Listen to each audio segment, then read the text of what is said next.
Apa dinu tauhid yang muncul dari seseorang itu mubin, nadiru mubin, peringatan sing bener sing nyoto. Sampai nih kak percaya titenono kok burine, titenono burine yaiku berupa konsekuensi. Endi burine ngeten. Kalau Allah Ta'ala dawuh sapa Gusti Allah, isine dawuh ngeten, fafirru do baliyo sira kabeh ilallahi maring Gusti Allah. Artine taatono apa sing wis Allah berikan terhadap kita.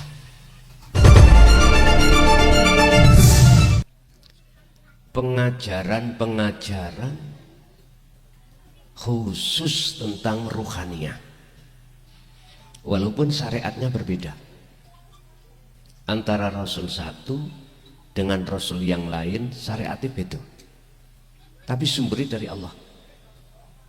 Tapi yang tidak beda itu dari sisi hakikatnya. Ajaran ini hanya untuk membebaskan rohaniah setiap umat dari berhala-berhala yang ada di dalam hati tersebut. Artinya berhubung di dalam hati para umat itu ada selain aku, maka Allah ngutus utusannya untuk membawa risalah. Dan risalah ini diterangkan oleh para rasul di setiap umatnya masing-masing, yang maksud dan tujuannya adalah supaya hati para umat ini tidak ada selain aku, yang asalnya banyak selain aku, yang menjadikan hati gelap. Maksudnya gelap itu gimana? Hati umat ini dikatakan telah melampaui batas. Apa? Menjadikan selain aku sebagai penyembahannya. Makanya kalau dalam bahasa Nabi Musa itu dikatakan al-ijlah, bittikhadikumul ijlah. Ketika saat Nabi Musa itu pamit terhadap seluruh umatnya untuk uzlah dalam rangka menerima wahyu berupa kitab Taurat. Sepeninggalan beliau itu,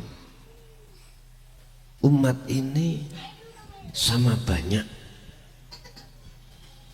menjadikan anak sapi yang disebut al-ijlah itu sebagai penyembah, sebagai sesembahan. Dan anak sapi itu bukan anak sapi sikil 4 itu bukan. Al-ijlah di sini yang dimaksud adalah hati kita, Pak. Ada pujaan, ada pujian, ada sesembahan berbentuk selain aku. Aku yang dimaksud itu laisa kamislihi syai'un itu. Akhirnya jatuhnya iman hati kita pada makhluk. Loh, inilah yang disebut al-ijlah. Contoh, kita punya iman terhadap makhluk, itulah yang bisa melakukan. Kita iman makhluk itu yang membasahi tubuh. Kita iman makhluk itulah yang membakar tubuh. Lah, ini al-ijlah maksudnya. Lah, ketika Nabi Musa sudah kembali, beliau tanya pada saudaranya namanya Harun, saudaraku, bagaimana keadaan umatku? Ini kuau. Sepeninggalan jenengan banyak umat-umat ini yang menyembah anak sapi. Mengapa demikian Bapak Ibu? Yun sewu. Al-insan disebut manusia. Itu Allah kelompokkan menjadi dua kelompok. Kelompok pertama wa minhum man hadallah. Kelompok pertama itu disebut hamba yang mau menerima hidayah dari Allah. Lewat mana hidayah itu? Lewat ilmu. Akhirnya kita sebagai umat manusia terlepas dari agama, ketika saat dinu tauhid itu disampaikan, hatinya bisa terima. Walaupun awalnya nggak ada pembelajaran apapun, itu Allah kasih paham, dan Allah gerakkan hatinya untuk kembali kepada Allah. Jadi hati digerakkan Allah untuk kembali kepada Allah dalam kebenaran lewat hidayah ilmu, bentuknya jenengan paham. Oke, ilmunya paham. Ini nanti Allah nyaring lagi dari kelompok pertama ini yang sudah menerima hidayah dari Allah. Allah akan menyaring lagi, sebab mereka yang Allah jadikan sebagai kekasih sudah melewati beberapa tahap penyaringan Allah. Yes. Sekarang kita kelompok kedua.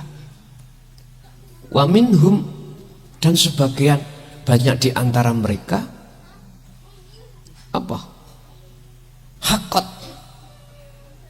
Dia bersikukuh di dalam pengajaran nenek moyangnya, yang pengajaran nenek moyangnya itu mengajarkan beriman kepada selain aku.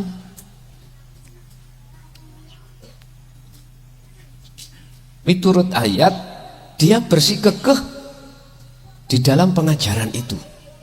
Akhirnya berimanlah hati ini terhadap makhluk yang berperan, makhluk yang bisa melihat, mendengar, berkata, apapun pokoknya. Yes. Kalau ini sudah tidak kita bahas.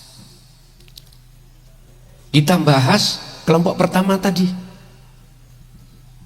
kelompok yang sudah hatinya digerakkan Allah menerima hidayah lewat ilmu, akhirnya paham.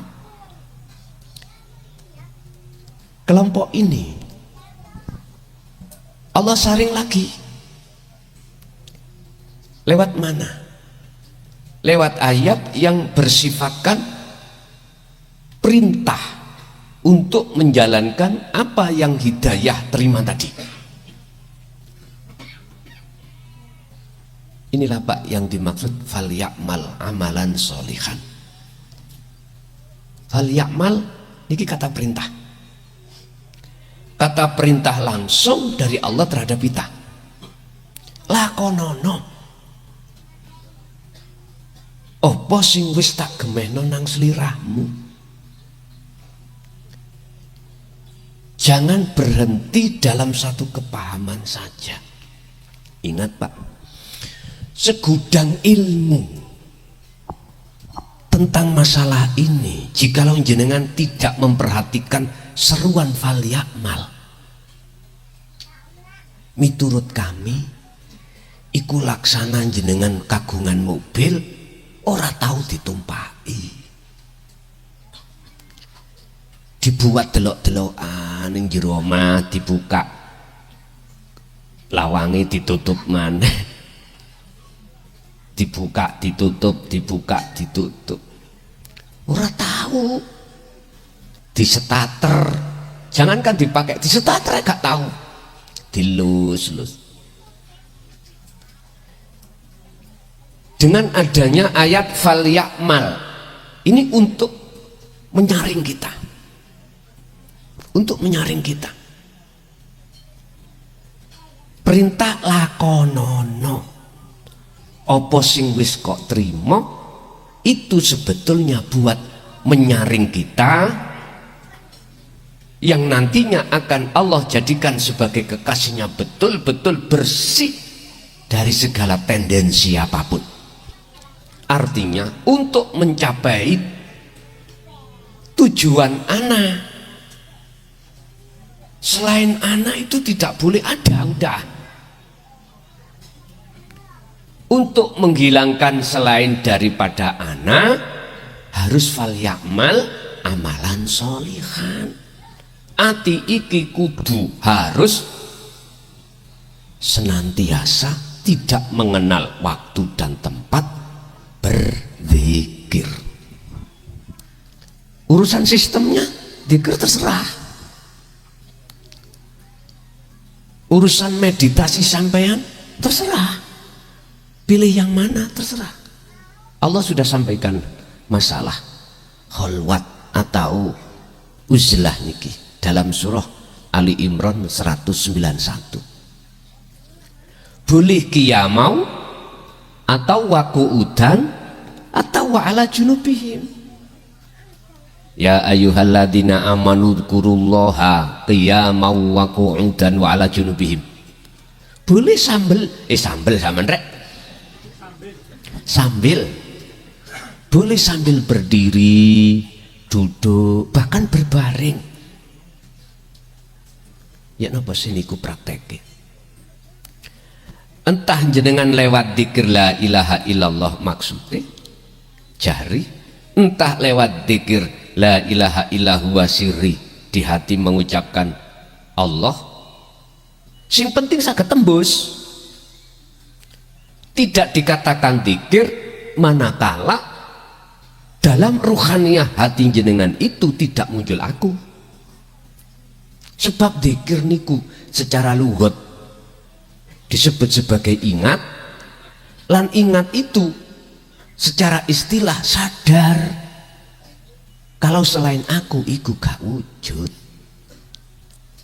Selain aku tidak punya kehendak, tidak punya apa-apa, wujudnya nggak punya kok. Gusti Allah nyonto dohiri iku Pak, iku supaya jenengan iku cegak nuduh dohiri ki makhluk. Hati-hati niki, saya ulang.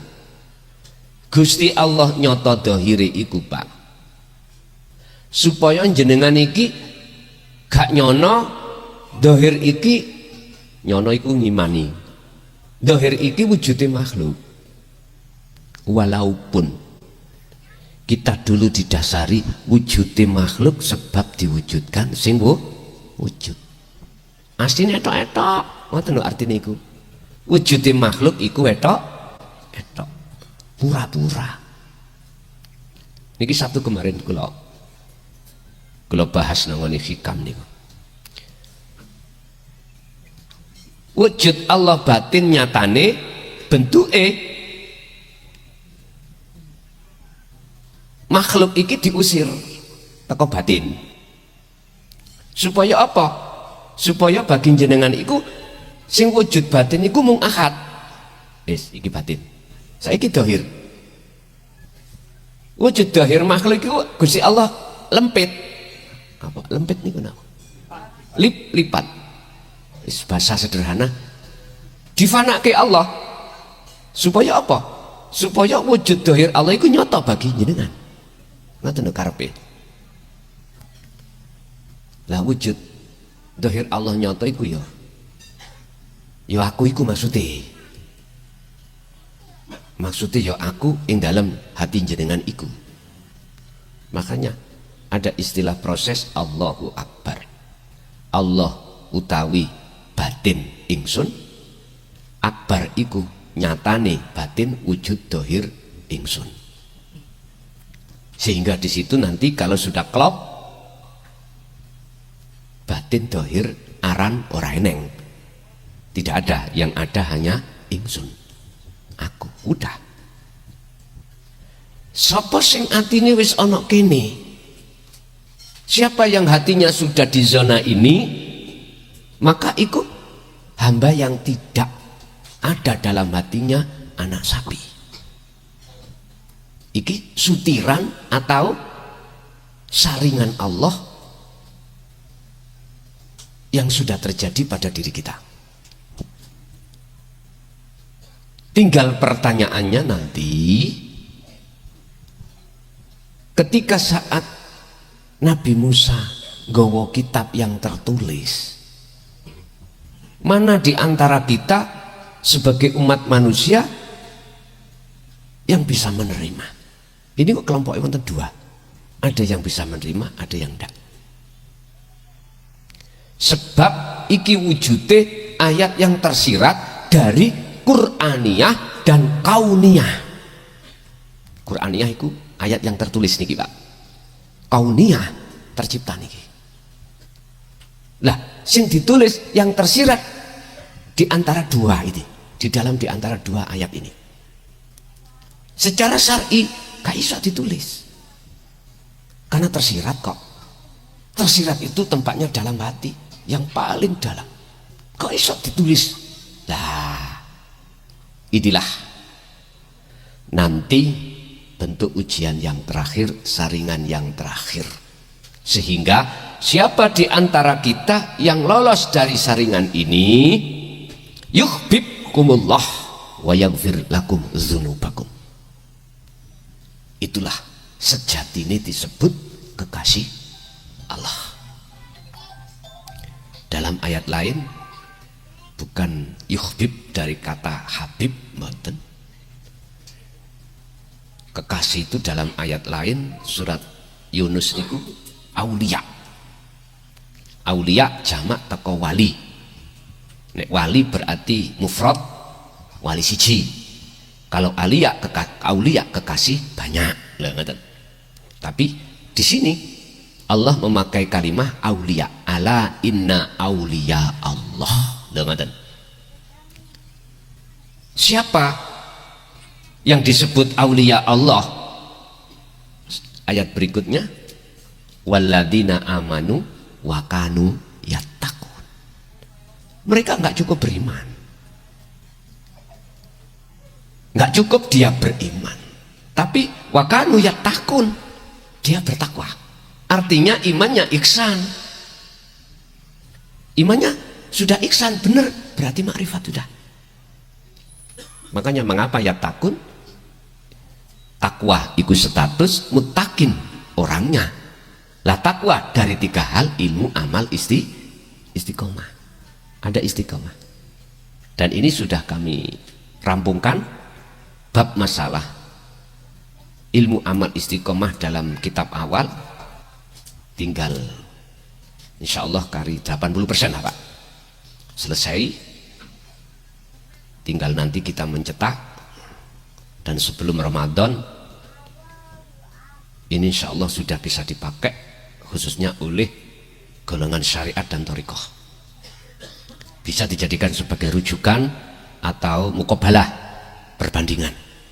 Sebab di dalamnya itu 90% hujah saya ngambil dari Al-Quran.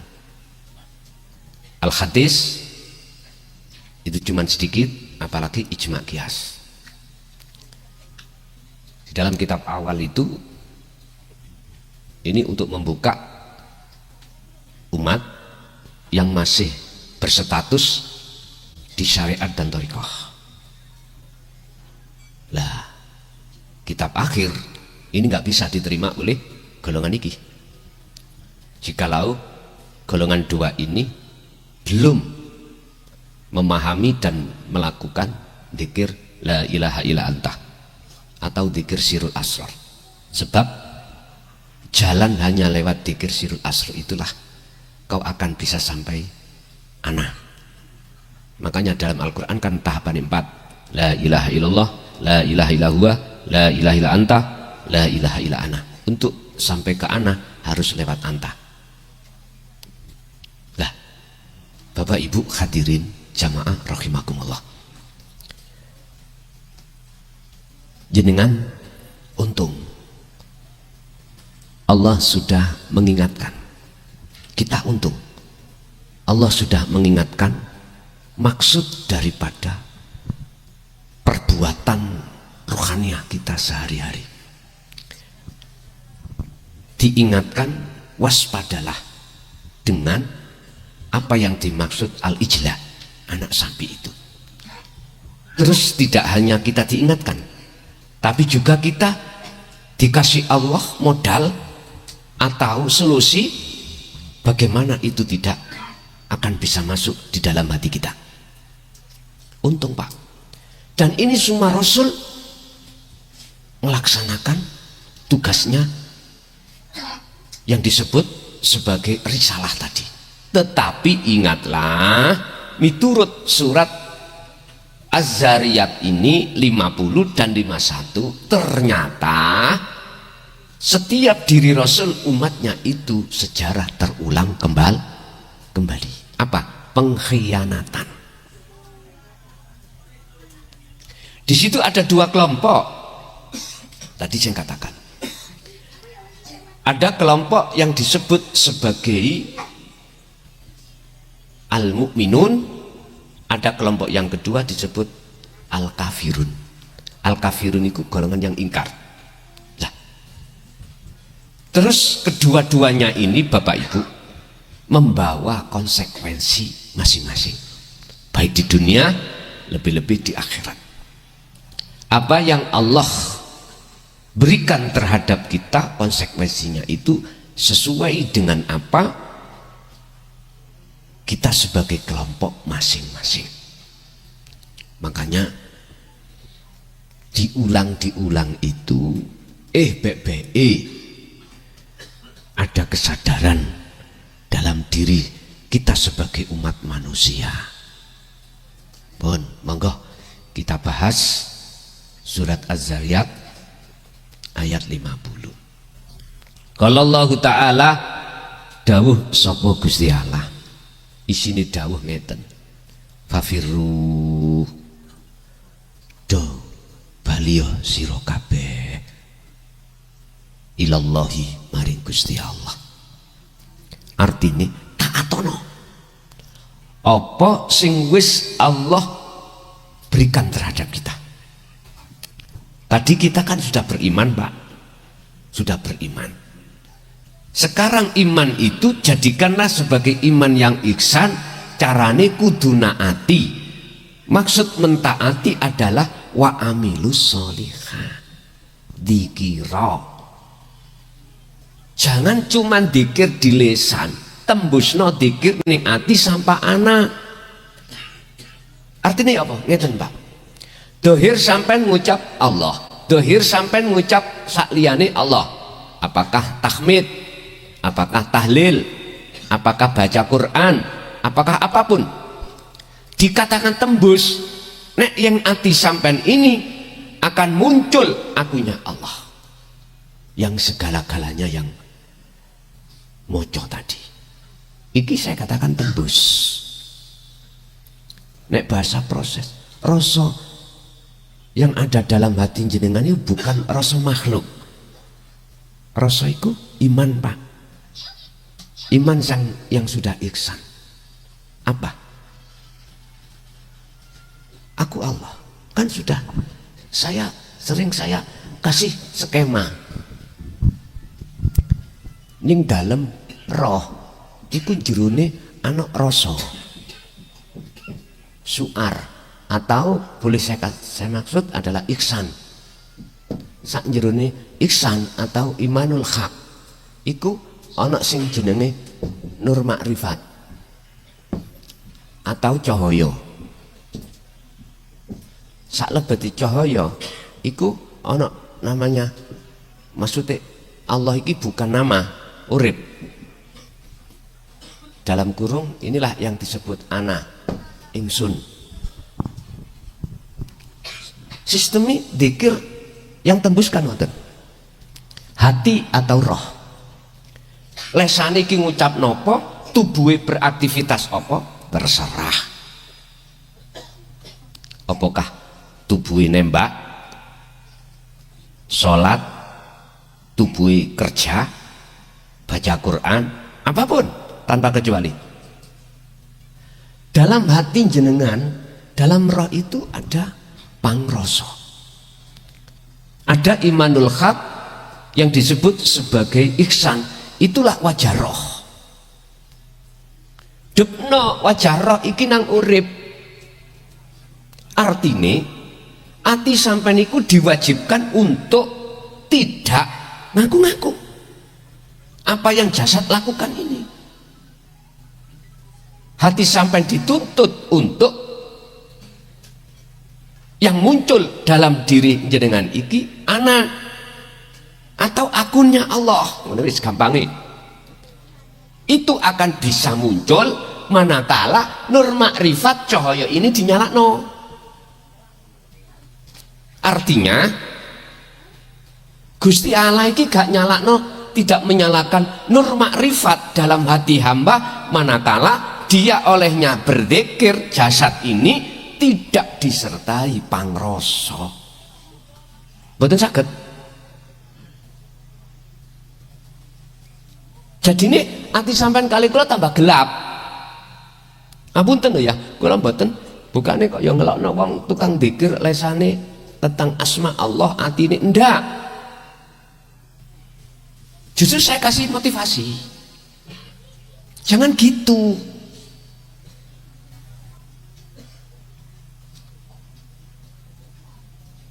Lah terus piye? Ya sesuai petunjuk, biar betul-betul Allah menyaring ini di antara kita itu lolos dari saringan itu. Urusan sampai sistem untuk berzikir, sistem bagaimana monggo, dengan berduduk monggo, dengan berdiri monggo, dengan berbaring monggo. Sing penting piye carane hasil gerak tubuh ini ati sampai tembus dikiri dohir iki sok tembus ning jero. Kan sederhana toh Pak. Apapun yang dilaksanakan yang terjadi pada diri jasad, ati ki piye carane yang muncul iman itu aku Allah yang melaksanakan itu. Hanya itu. Makanya maksud daripada fafirru ilallah, ketaatan hati untuk melaksanakan dzikir tersebut. Sebab nur makrifat itu akan Allah nyalakan sebab proses jenengan iki berzikir yang dzikir iku tembus. Akhirnya disebut Sidratul Muntaha. Sidratul Muntaha niku artinya kesadaran. Kalau wujudnya makhluk kita itu nggak ada. Kesadaran dalam hati kalau bukan kita makhluk yang melakukan. Inilah maksud Sidratul Muntaha. Itu harus meditasi Pak. Meditasi sampean bisa untuk bertapalah. Topo niku maknane uzlah. Bisa dikatakan zuhud. Dengan berdiri kerja monggo, dengan duduk, dengan berbaring silahkan, nggak terikat. Kalau jenengan Kaligula sudah meletakkan ketaatan ini sak temene ingsun sapa niki, lakum kedue sira kabeh minhu saking apa? Saking risalah tadi ilmu iku nadhirun, seorang pemberi kabar baik, wa nadhirun, dan seseorang pemberi peringatan. Artinya apa? Kita turun ini lakum minhu nadhirum mubin, kita turun posisi di seorang rasul yang membawa risalah. Rasul berkata, sesungguhnya aku iku mung nyampe notok kabar baik bagi jenengan yang beriman, wa nadhirun, lan nyampeake peringatan bagi yang belum beriman. Bentuk risalah itu yang kusampaikan mubinun, jelas. jelas artinya nggak ada yang kukurangi, nggak ada yang kutambah. Nyata. Nggak ada yang kukurangi, tur yo nggak ada yang kutambahi. Misalkan sak gelas, ya sak gelas iki. Cara tuyone sak gelas, ya sak gelas. Nggak kurang, nggak tambah. Bapak Ibu, mengapa tadi ayatnya fafiru ilallah, terus mudun inilah minhu nadhirum mubin? Inilah Pak maksud daripada siapapun kita, ketika saat sudah sampai dok ana ingsun iki kok sampai kadang dihadapkan ujian malih.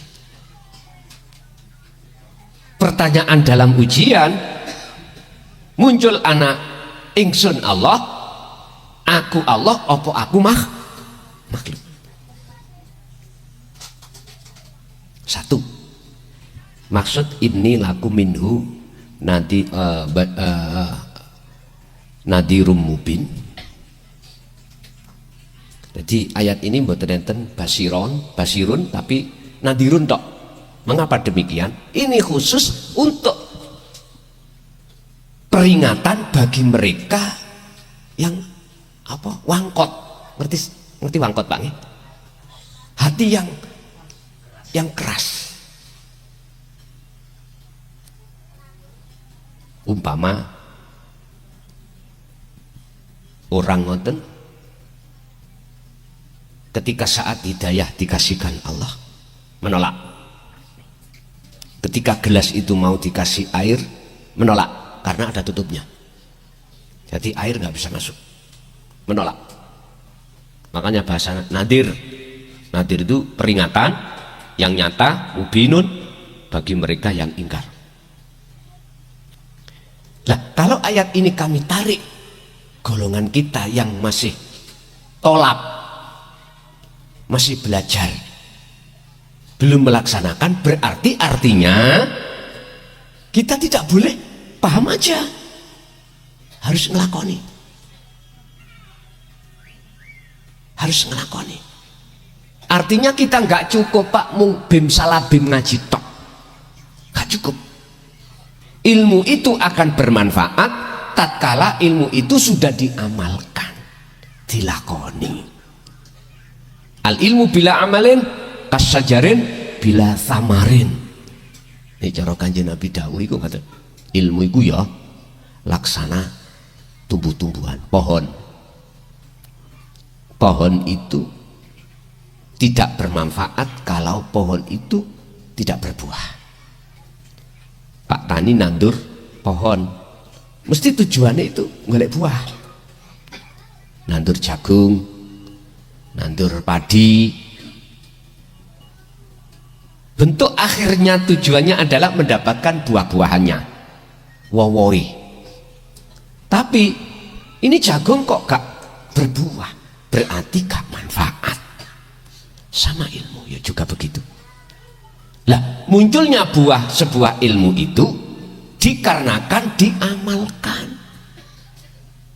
Nur makrifat itu sebagai buah ini akan muncul dalam hati jenengan manakala jenengan fal yakmal amalan sholihan, nglakoni praktek dikir, gak mung salat tok dikir, gak mung sakwise salat tok dikir, ndak, ambek joget dikir. Lho ngapunten lho ya, ngepol lho kula niki, ngepol. Kan ada yang melarang joget haram, lha ngoten nggih. Alasannya apa haram? Karena dadekno lupanya pada Allah. Aku takok, lah kuwi salat iku lupa haram apa gak? Saya kita wali.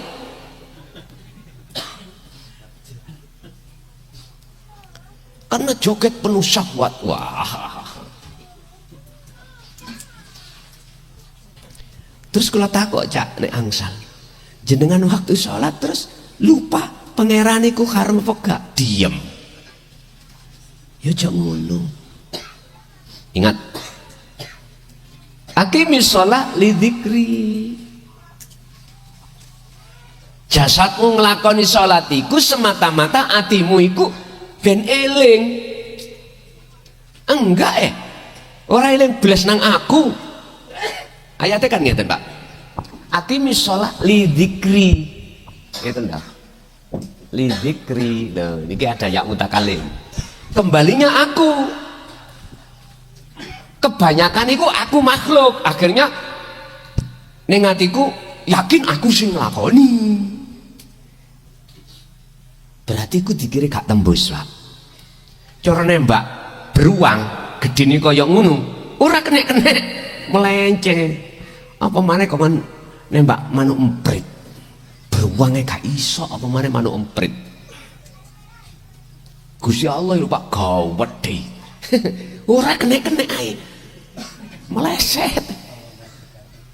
Lah kuwi nembak mau mbek merem. Ngoten. Pun.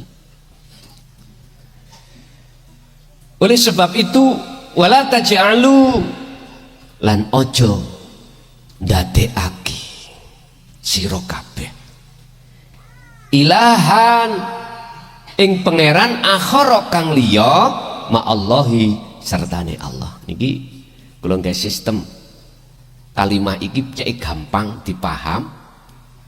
Hadi maf'ul tak delemburi. Jadi SPOK. Apa? Subjek, predikat, objek, keterangan. Nek mungsuh golongan sing balago mantek paham. Wah. Tak walik-walik ngoten lho. Maf'uli kata dilemburi. Ben paham.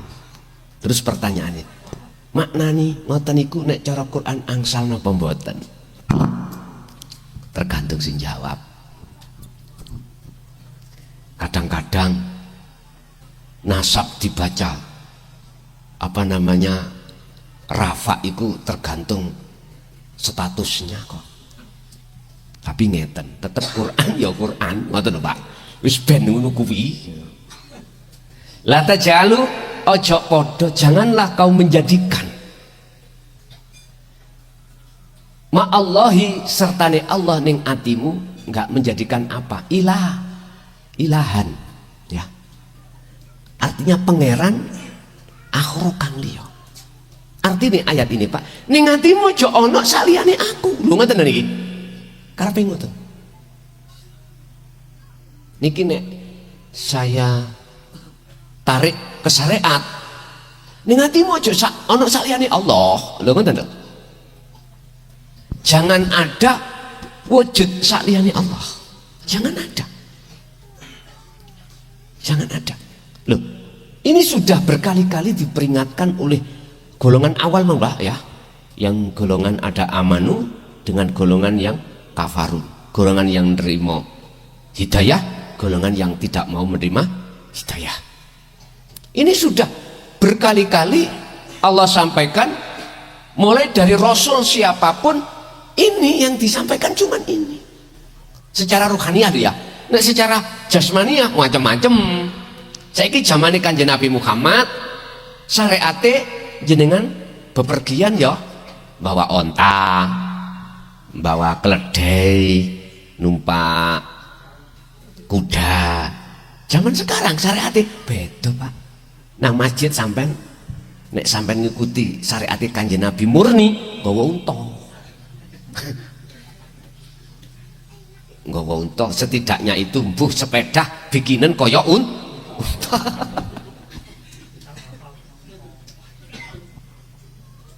Jadi nggak masalah Pak jenengan iki, walaupun pakai sepeda motor, ya tetap ikut syariat, tetap syariat. Walaupun nggak sama dengan Rasulullah, mboten termasuk menurut kula ya, mboten termasuk bid'ah, mboten. Yang dimaksud bid'ah itu Pak, secara rohaniah mengadakan sistem cara untuk bertauhid. Artinya gini, wis apa risalah yang ada di dalam diri Rasul yang khusus tentang rohaniah. Mek siji, ojo ono sakliyane aku. Setahu ya Pak, ngoten. Sama seperti itu. Cuman bahasanya yang nggak sama. Ada yang memakai bahasa Arab, zaman Kanjeng Nabi. Terus zaman Nabi Isa bahasa apa Pak? Kita Ibrani dah. Ya wis. Gak Nabi Ibrahim Ibrani itu bukan wilayah saya karena saya SDK lulus. Wis pokoknya bahasanya beda Pak. Tapi maksudnya sama. Sekarang kita Jawa rakopo. Nggih, sing nentang cek nentang.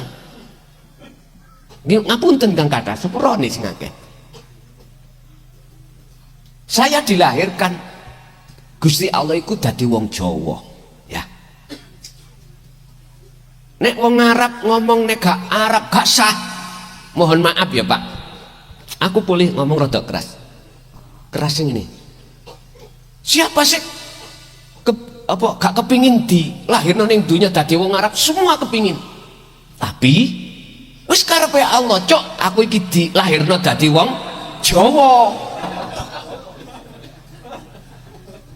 Dan Gusti Allahku ya paham dengan bahasa Jawa. Aku munajat nang Allah dengan bahasa Jawa. Gusti Allah ya paham. Iki nota kok aku ngomong Pak. Ngapunten lho ingkang kuwadhan ya. Urusan sing gak setuju karena fanatik Arab. Ya sepurone Cak, ya sepurone, estu sepurone. Kadang-kadang ojo maneh gak setuju ngene. Ngaji, goyahe goyah gandang, dilokno. Lagomnya lho Pak, langgomnya ya. Belajar ilmu tentang bahar dulu lah. Bahar itu dibagi pinten. Bahar ini lagu Pak ya, sistem lagu. Ada bahar jawabul jawab, ada bahar jawab. Saenake wong maca Quran lagune kaya apa, sing penting tidak keluar dari maksud. Iku menurut saya loh. Bah maca Quran sampean lagokno langgem Jawa enggak salah. Menurut kula lho Pak ya. Menurut kula. Urusan menurut sampean sing bener sampean nggih monggo. Mboten masalah. Sing penting pangeranku paham dengan bahasaku walaupun bahasaku Jawa. Lah nek Gusti Allah iku kok tekan ngertine bahasa Arab tok, nyuwun sewu lho nggih. Iku berarti pangeran gak tahu sekolah iku. Nonton. Lah Gusti Allah iku maha mengerti kok. Ada pertanyaan gini Pak. Mengke nek ana kuburan malaikat sing takon bahasa Arab nggih. Wong kita itu gak tahu mantek. Nek cara kula niki jawabe mek sederhana tok, sederhana. Sederhana. Yen atimu iku wis iso jawab ingsun Allah. Ana sejati ini urip lho Pak ya. Dengan bahasa apapun terserah. Dengan bahasa apapun terserah. Ngapunten nggih. Pak Google. Nah iki Bang sondok kasar titik. Pun. Janganlah kamu menjadikan selain Allah ana ilahun wahid, maksudnya Allah ilahun wahid, maksudnya ana iku sebagai ilahan akhara, Tuhan selain ahad. Jangan.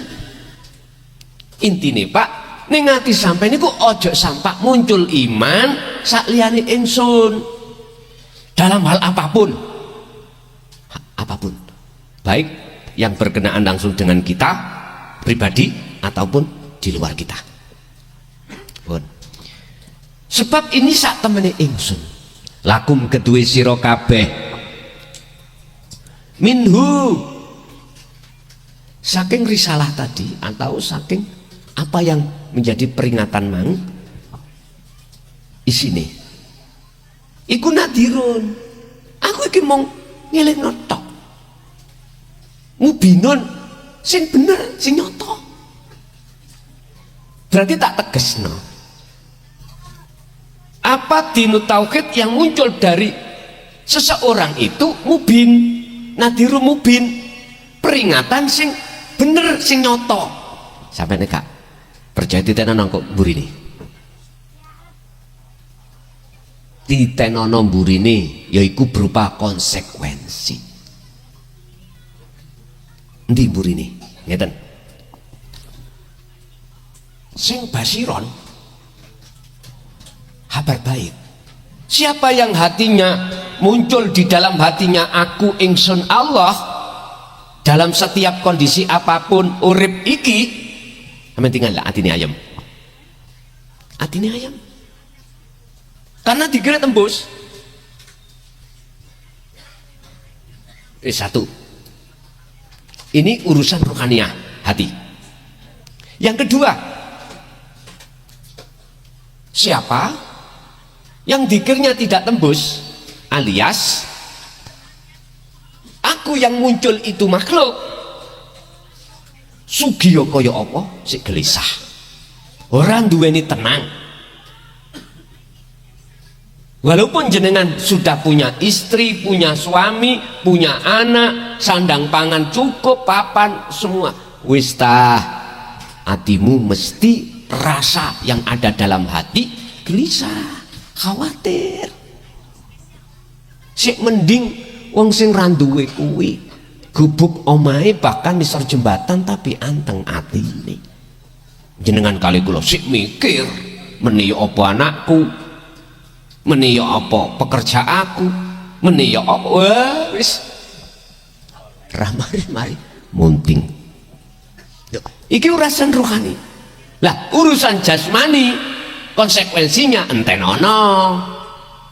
Sejarah berkata Gusti Allah iku memberikan hukuman terhadap mereka yang disesuaikan dengan kelompoknya masing-masing. Ada yang Allah menghukum lewat banjir, longsor, kebakaran.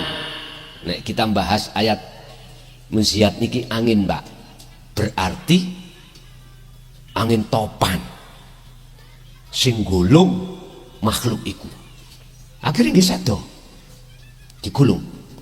Gak mung omahe tok sing digulung, sak anak bojone kabeh digulung. Wis nyun sewu, kita tidak mengharapkan hal itu terjadi. Berbagai upaya apa yang harus kita lakukan, tapi itu tidak akan pernah bisa mencegah. Jikalau sudah in aroda syai'an ayyakula lahu kun fayakun, ya sudah. Kalau toh itu memang diterjadikan Allah di masa kita, tinggal nunggu waktu. Ngoten iki jasmani wis. Nek rohani kan sudah bisa dilihat. Siapa di antara kita sebagai manusia, bagaimana sebelum hati berlaku ingsun Allah, itu keadaan hati kita bagaimana, setelah berlaku insuni Allah bagaimana. Secara umum bagaimana hati kita ketika belum mengenal dinu tauhid dan sudah mengenal dan mengamalkan, jenengan piyambak yang bisa merasakan. Biyen anake gak cocok didik ngono marah-marah, waduh. Biyen dulu anak suami istri kita yang gak cocok aja wis ngamuk-ngamuk, bludreke metu. Ya Allah, dulu kita kerja diganggu orang, wis Masya Allah Pak, fitnah bertebaran. Moro nang dukun, ya dah, wis podo gendeng nih, sing moro gendeng, sing ditekani ya gendeng, sing ditekani ngomong, ya dagamamu sepi ku sebab disawuri uyah tonggomu. Gak layak wonten uyah meringkil-meringkil. Pak, ngeten iki kula wani ngomong ngene iki sebab kula nggih nate pelaku. Jujur mawon. Jujur mawon. Di dalam kitab awal itu saya terangkan, semua kita umat manusia pernah mengalami proses seperti ini. Dengar tidak? Jadi kitab ini nih Pak, nanti bisa diterima oleh saudara saya di syariah. Bisa. Karena di dalam kitab ini hanya kita punya pandangan dua, kacamata syariat dengan kacamata. Tapi nek wis kita pakai Pak, pandangannya ingsun tok. Wis, makanya ini besok mohon maaf ya sebagai informasi aja. Yang berhak menerima kitab ini hanyalah hati yang sudah wa amil salihah. Kalau jenengan belum berlaku itu, ojo arep-arep. Bukan perkara kula mleki. Mboten. Wong kari nyitak tok ae Pak. Lah ngoten toh? Bukan perkara ini saya mleki enggak. Apa maksud dan tujuan saya? Ini nanti akan berbahaya bagi panjenengan. Meksa ae dadi bahaya. Kok mboten mengki tak simpen nang nggone lemari tae. Mesti kok buka. Pak ngeten sampean duwe laksana, sampean nggak ada anak kecil, punya anak kecil umur 2 tahun atau 3 tahun lah wayang melaku, wis banter-banter melaku jalur sepeda motor, sampean itu kok mboten? Mboten. Karena jenengan punya pertimbangan bahaya, karena belum waktunya.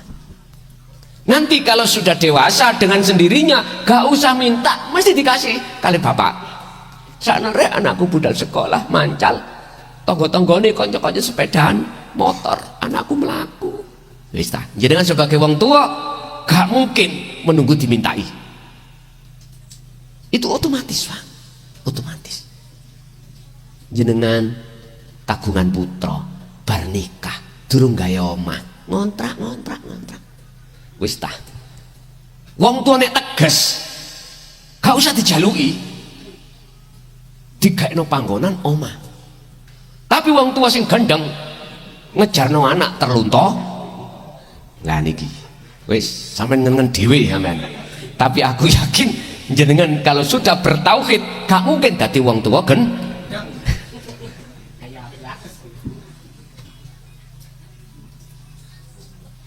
niku contoh mawon.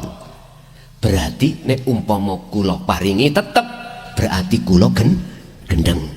Nek jenengan wis waktune mboten kula paringi, kula berarti nggih gendeng. Wis ngoten lho. Ini nanti paling tidak kitab awal itu yang kami cetak adalah 1000 kitab untuk memberi bekal pada pemula-pemula Ramadan, Pak. Ini saya masih proses dalam pengurusan hak cipta. Nanti sudah kami urus tapi belum selesai, supaya memang punya hukum, payung hukum, Pak. Saya nggak mau ilegal, saya mau legal, Pak. Sebab ini kitab tidak hanya dibutuhkan kalangan kita sendiri, akan tapi juga kalangan umum. Mengapa harus kita urus hak cipta? Karena undang-undang. Karena undang-undang supaya tidak mudah isi itu ada yang merubah. Nanti kalau ada yang merubah berarti kami punya hak untuk menuntut karena ada perlindungan hukum. Ngoten. Resi ini dereng mandap. Jadi kula mboten wani nyetak dulu, nunggu resi yang niku jenenge. Nomor apa niku? Registrasi ya. Registrasinya belum keluar. Jadi kami belum berani. Ini masih proses di Menkumham, Pak. Oke. Sudah ada petugas yang kami tugaskan langsung untuk mengurusi hal ini.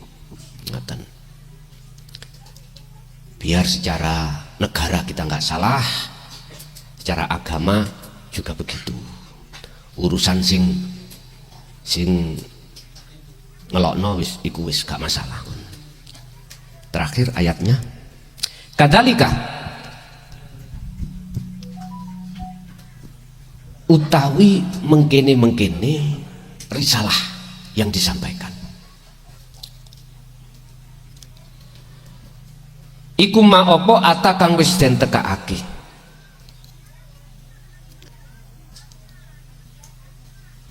iku ma apa atakang wis nekaake sapa rasul aladina ing akeh wong min qablihim kang sadurunge aladina. Artine Mbak, apa sing kula sampekno iki? Biyen-biyen wis disampekno. Ngaten niki. Kula cuma nirokno tok. Mir rasulin dari seorang rasul illa qalu, apa penerimaannya? Illa qalu kejaba ngucap utawa nrimo jawab sapa aladina sing ingkar, rupane jawaban di iku sahirun au majnunun, utawi risalah atau utawi rasul iku sahirun, tukang sihir. Dengan ilmunya iso nglompokno wong sakmene kae, iku nek gak kena sihir klason ngono iku gak mungkin. Au majnunun, rasul itu majnun, gendeng. Berarti monggo orang-orang yang tidak suka dengan dino tauhid, ajaran ini disebut ilmu sihir, yang menyampaikan tukang sihir. Au majnunun, berarti sing ngajarno iki gendeng. Nek gurune gendeng, muridnya sap. Lah pas wis. Iki pandangan kacamata mereka.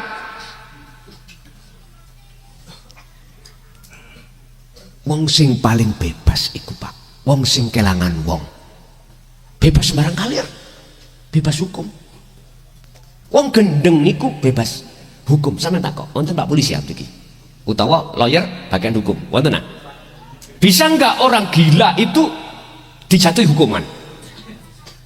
Mboten saged. Makanya enak kuwi dilokno gendeng iku enak. Merdeka.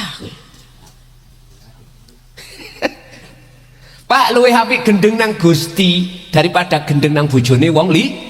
Lho wis ngoten mawon prinsipe, sitok iku wae. Ibu enak takon ibu, pake gendeng nang Allah. Sampeyan pilih. Terus ambek gendeng nang bojone wong. Jangan pilih Bu, aja gendeng nang bojone gendeng nang Allah ngoten. Lah iya toh. Enak. Niki rasul Pak, sing dilokno ngono. Apa maneh klason? Mula saderenge kula dilokno, kula dikongkon gendeng. Dadi nek dilokno gendeng jawabane kok kayak keruh. Lho ngene lho.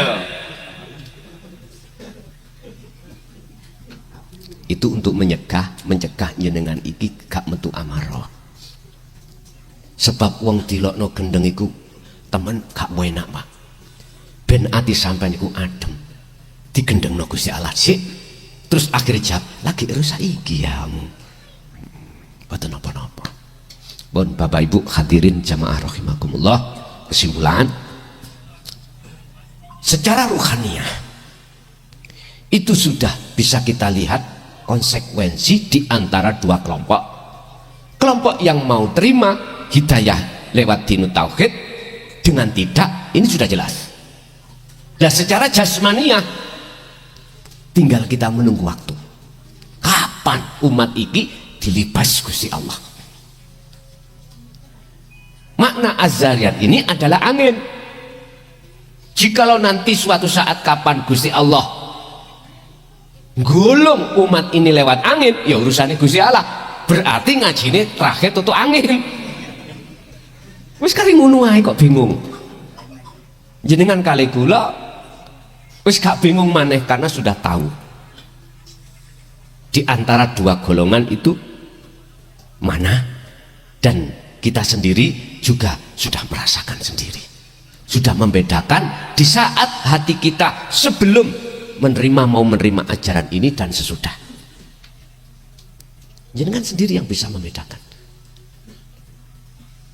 Apakah waktu sebelum jenengan iki ati muncul aku Allah sudah, apakah itu ada kenyamanan secara hakiki? Nggak bisa, karena ini rumus itu akan muncul manakala sudah akunya Allah itu akan muncul manakala nur makrifat Allah nyalakan.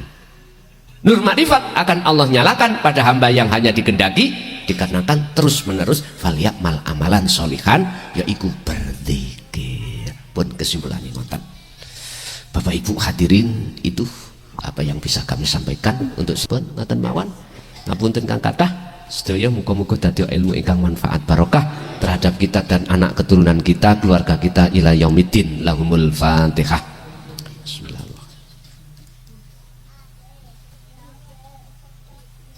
Akhirul kalam, assalamualaikum warahmatullahi wabarakatuh.